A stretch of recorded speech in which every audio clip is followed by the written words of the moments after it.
All right. I got to tell you, man, I'm blessed with teenagers. And, yeah, I'm just glad to be in another state right now. So, here's a typical conversation I have with my 18-year-old. Last August, right before school starts, he comes to me. Says, I think I'm old enough to buy my own school clothes. Thought about it. I said, you know, I think you're right. Then we stare at each other for a minute. He says, what? So I said, what?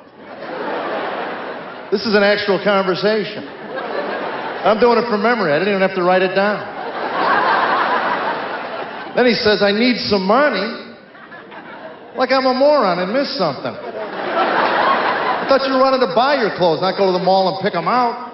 He says, whatever. That's the word. Every time I hear it, I want to boink him right in the eyes. All right, so I give him money. I send him to the mall. I said, the deal is you got to show me what you bought. Now he comes out modeling the jeans he bought. Have you seen the jeans these kids? It comes out of the bedroom, 60 yards of denim hanging off his body. First time my wife washed them, she threw her back out, dragging them over to the dryer. And he's modeling them. His underwear's up here somewhere. The pants are sagging down there. And they don't walk anymore, kids. They waddle. That's what he does. He waddles. You know, like when you're coming out of the bathroom looking for toilet paper. That's the way they walk.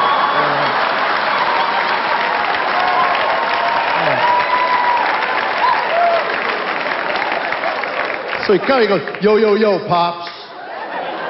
And he says, what do you think? I said, oh, man, I'm glad you asked. I think we're going back to the mall, Snoop Droopy George. That's what I think. Trust me, I believe teenagers are God's revenge on mankind. It's if God himself looked down and said, hey, let's see how they like it to create someone of their own image who denies their existence.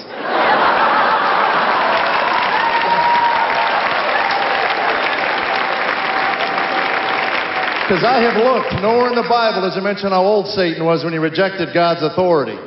My guess would be 18. I'm telling you. He caught me in the hallway about a month ago. This is what he says to me. Hey, I need your opinion on something. I said, what is it? I don't know if I should get my tongue pierced. I said, you don't know? I'm glad you came to me. I'll help clear this up pretty quick. Why don't you lay your tongue on the table, man? I'll whack it with a hammer. How's that? And he looks at me and goes, so that would be a no, right? And he says, that's not fair.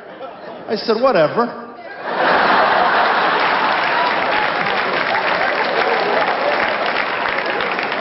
My wife came in and said, you know, maybe with a railroad spike in his tongue, we can cut down on that food intake.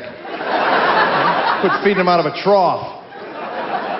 My wife and I now hide food in our bedroom to keep it from the kids. We got a stash of brownies and muffins next to our bed. So we go in the room late at night and lock our door. I'm sure the kids think we're doing something else, but we're really just under the covers eating brownies and laughing it down.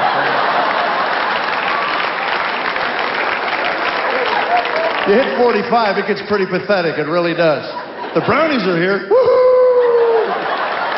Holding hands, running down the hall. You know, lock the door, you vixen.